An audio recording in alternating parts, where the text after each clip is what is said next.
नमस्कार दोस्तों, मैं सौरभ आपका पढ़ाई लिखाई विभाग में स्वागत करता हूं। और आज का जो वीडियो रहेगा इसमें हम सीखेंगे इंटरपोलेशन विद इक्वल इंटरवल्स। ठीक है ना। तो आइए सीखते हैं इंटरपोलेशन विद इक्वल इंटरवल। ठीक। तो क्या होता है इंटरपोलेशन? तो इंटरपोलेशन जानने के लिए हम यहाँ पर सीखते हैं इंटरपोलेशन क्या होता है। कोई सपोज कोई फंक्शन है हमारे पास y is equal to f x, जो डिस्क्रीट फंक्शन है, जो अलग किसी इंटरवल के जिसको हमने पार्टीशन कर रखा है x naught x one x two and so on x n points में। ठीक है ना। तो उनमें उन आर्ग्यूमेंट्स पे डिफाइंड है ये वैल्यू। ठीक है। तो सपोज जो आउटपुट हमको मिल रहा है वहां से वो वाई नॉट एक्स नॉट के लिए हमको मिल रहा है वाई नॉट, एक्स वन के लिए मिल रहा है y one and so on x n के लिए मिल रहा है हमको वाई एन। ठीक है ना। तो कोई डिस्क्रीट फंक्शन है जो किसी इंटरवल को पार्टीशन करने पर जो पॉइंट्स बने हैं ग्रिड पॉइंट्स, ये x naught x one and so on, इन सबको ग्रिड पॉइंट बोलते हैं। तो इन सभी ग्रिड पॉइंट्स पर जो आउटपुट हमको मिल रहा है वो y naught y one and so on y n है रिस्पेक्टिवली। ठीक। अब क्योंकि ये डिस्क्रीट फंक्शन है तो हमको एक्चुअल फंक्शन का फॉर्म नहीं पता है कि कोई ये फंक्शन किस टाइप का है।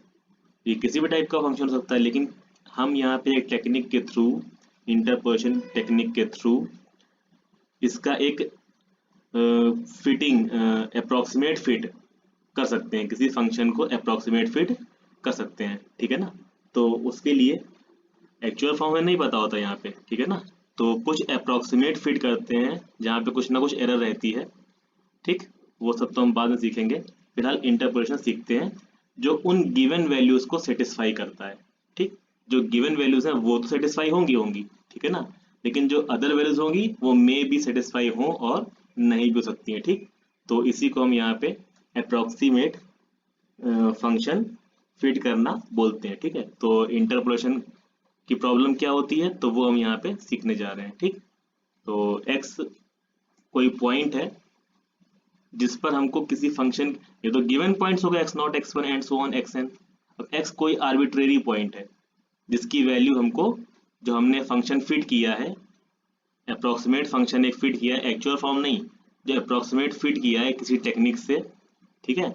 तो उस टेक्निक के थ्रू हमको एक्स पर वैल्यू ऑब्टेन करनी है, एक्स की वैल्यू बतानी है। ठीक। अब सपोज ये एक्स की वैल्यू कहाँ लाई कर रही है, इसी किसी इंटरवल में एक्स नॉट से एक्स वन में हो सकती है, एक्स वन से एक्स टू में हो सकती है एंड सो ऑन, किसी भी एक्स आई माइनस वन से एक्स आई में हो सकती है। यहाँ पे आई की value 1 2 3 4 and so on an है। ठीक। तो अगर ये वैल्यू एक्स नॉट से लेके एक्स एन के बीच में किसी इंटरवल में बिलोंग करती है तो उसे हम बोलेंगे प्रॉब्लम ऑफ इंटरपोलेशन। ठीक। अदरवाइज ये प्रॉब्लम हो जाएगी एक्स्ट्रापोलेशन की। ठीक है।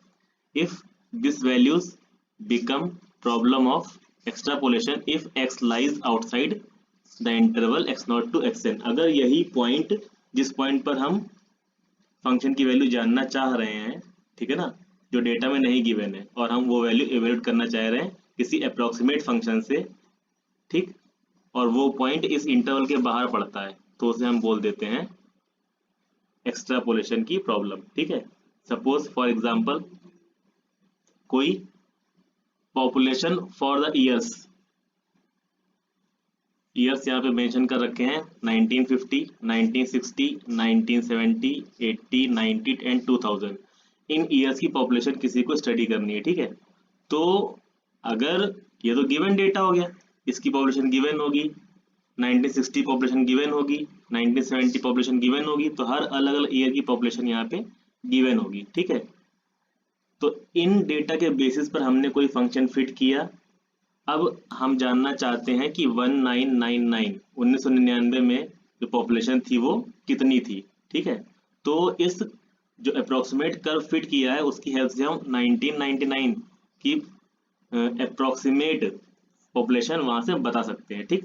तो बिकॉज ये 1999 1990 और 2000 के बीच में पड़ रहा है, इसलिए प्रॉब्लम ऑफ इंटरपोलेशन हो गई। ठीक।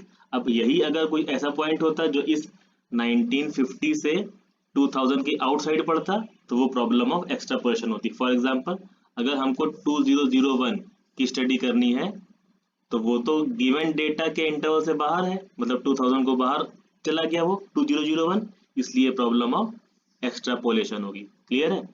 तो ये बहुत आसान सा टॉपिक था, इंटरपोलेशन और एक्सट्रापोलेशन क्या होता है, कैसे इवेल्युएट करते हैं। तो इवेल्युएट करने के बहुत सारे मेथड है, तो कुछ टेक्निक्स मैं यहाँ पे बताऊंगा आपको। तो पहली टेक्निक है कि Newton Gregory forward interpolation formula. ये टेक्निक कब लगाएंगे, जब गिवन डेटा में आर्गुमेंट्स जो होंगे वो इक्वी डिस्टेंट होंगे। कैसे होंगे, इक्वी डिस्टेंट, ठीक। जब आर्गुमेंट्स की डिस्टेंस इक्वल हो, जैसे मान लो पहला पॉइंट 0 दिया है, अगला पॉइंट 2 दिया है, अगला पॉइंट 4 दिया है, तो अगला पॉइंट 6 दिया है, तो 0 से 2 का 2 गैप आया, फिर 2 से 4 2 गैप आया, फिर 4 से 6 2 गैप आया। जैसे इस प्रीवियस एग्जांपल में यहाँ पे 10-10 का गैप है ना।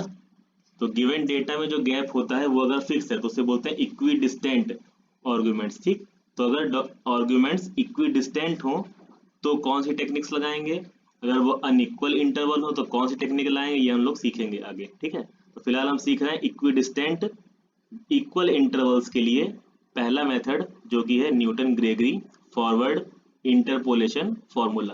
तो आइए सीखते हैं फॉर्मूला क्या कहता है।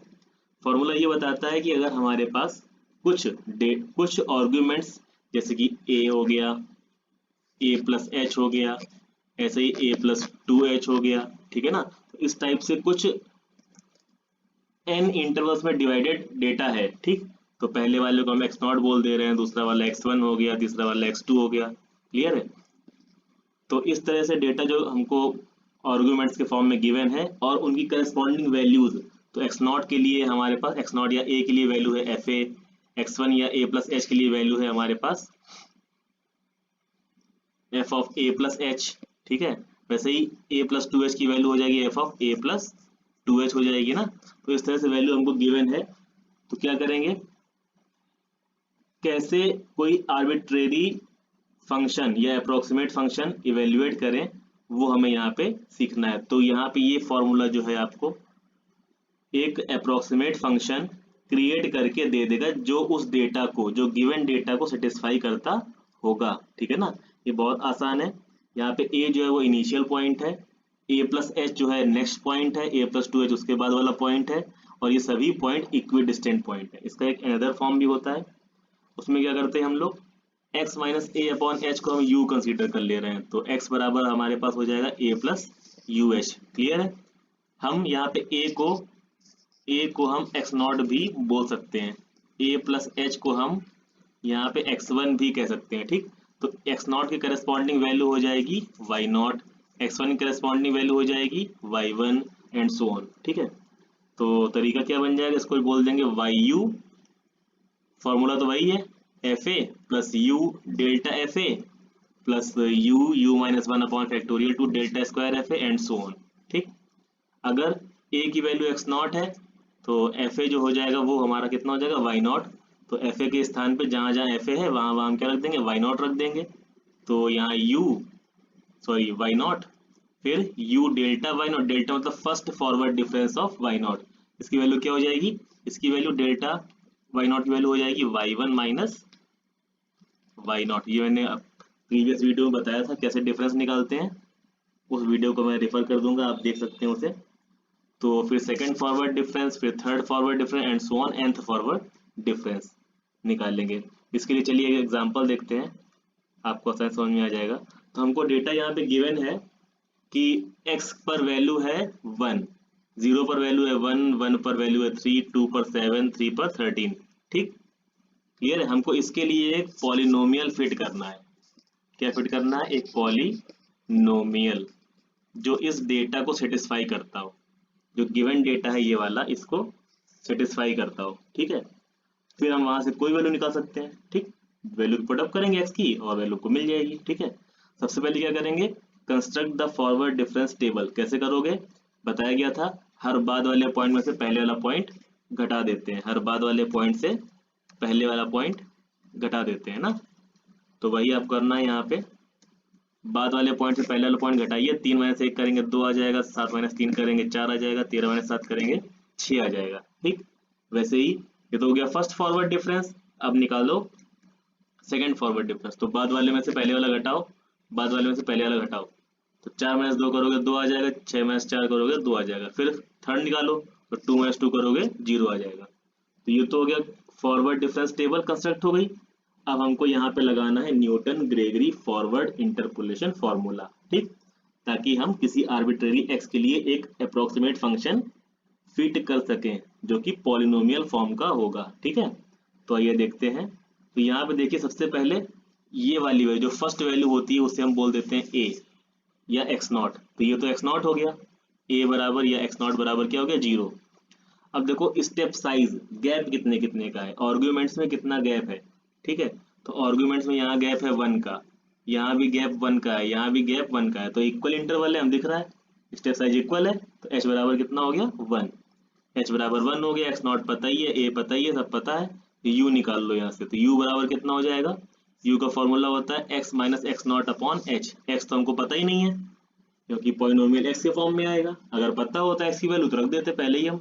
मान लो वो बोलता कि इंटरपोलेशन की प्रॉब्लम है तो 0 से लेकर 3 के बीच कोई वैल्यू होनी चाहिए, तो मान लो वो बोल देता 2.5 पर वैल्यू निकालो, तो आप x बराबर 2.5 रख देते, ठीक। अगर एक्सट्रापोलेशन प्रॉब्लम होती, उसने बोल दिया 4 पर निकालो, तो आप x बराबर 4 रख देते, ठीक है। अभी इंटरपोलेशन फॉर प्रॉब्लम है, हम x आर्बिट्रेरी ले रहे हैं तो हमने x के स्थान पे x ही रखा है, ठीक। बाकी x नॉट 0 है, h 1 है, तो u बराबर कितना आ गया, x आ गया, ठीक है। अब सिंपल सा फॉर्मूला लगा दो। फॉर्मूला क्या था, वाई यू बराबर y naught plus delta u delta y naught plus u u minus 1 upon factorial two delta square y naught u u minus 1 u minus 2 upon factorial 3 delta cube y naught and so on, ठीक है। जहां तक भी delta जाए वहां तक निकाल दो। तो यहाँ पे डेल्टा 3 ही 0 हो जा रहा है, तो आगे क्या करेंगे लिख के, इसीलिए मैंने यहाँ पे डेल्टा 3 तक लिखा है केवल। आगे देखिए, तो वाई नॉट जो होता है पहले आर्गुमेंट की एंट्री होती है, तो वाई नॉट कितना है हमारे पास, ये वाई नॉट है, ये वाई 1 है, ये वाई 2 है, ये वाई 3 है। तो वाई नॉट की वैल्यू है 1, तो फॉर्मूले मैंने वाई नॉट की जगह पे देखो, वाई नॉट की जगह पे हमने 1 डाल दिया। फिर यू निकला था x, फिर डेल्टा वाई नॉट जो होता है वो वाई 1 माइनस वाई नॉट होता है, तो वाई 1 माइनस वाई नॉट कितना निकाला गया है, वो निकाला गया है 2 निकाला गया है, ठीक है। वाई 1 माइनस वाई नॉट करके, तो ऊपर कुछ नहीं करना है, खाली ऊपर ऊपर वाली वो रखनी है, जो ऊपर ऊपर दे रखी वैल्यू ये वाली, ये 1 2 2 0 यही रखना है बस ऊपर ऊपर, ठीक है। तो चलो रखते हैं। तो डेल्टा वाई नॉट की वैल्यू कितनी निकाल दी मैंने, 2 हो गई। वैसे ही यू तो x था, u minus 1 x minus 1 upon factorial 2 delta square y naught जो ऊपर वाली वैल्यू थी, ये देखो 2 है, वो 2 रख दो, तो यहाँ पे हमने 2 रख दिया, ठीक। अगली वैल्यू 0 है तो 0 हो गया। इसको सिंपली से सॉल्व कर लो, सॉल्व करोगे तो ये हो जाएगा 1, ये हो गया 2x, ये हो गया एक्स स्क्वायर माइनस एक्स, वो 0 ही हो गया। सॉल्व करने पे एक्स स्क्वायर आ गया, 2x में से x गया, x बचा, ये 1। तो ये एक पॉलिनोमियल आ गया 2 डिग्री का, ठीक है।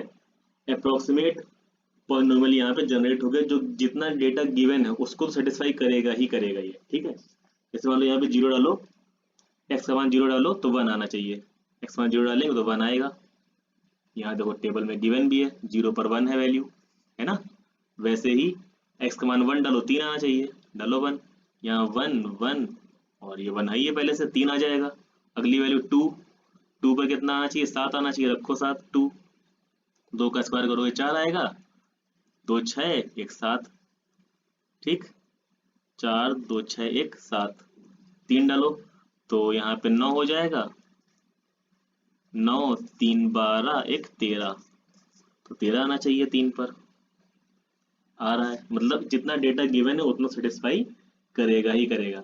अब इसमें किसी 2.5 निकालना हो, 1.2 निकालना हो, जो भी निकालना हो, 3.4 निकालना हो, तो वो सब आप इंटरपोलेशन और एक्सट्रापोलेशन उसे हम बोलेंगे, और इसी तरह से पहले फॉर्मूला डिराइव करेंगे या डायरेक्टली आप वैल्यू यहाँ पे निकाल सकते हो, ठीक है। डायरेक्टली कैसे निकाल लोगे, पहले ही यहाँ पे x के स्थान पे x रख लो, x के स्थान पे वैल्यू पुट अप कर लो, वैल्यू डायरेक्ट आ जाएगी।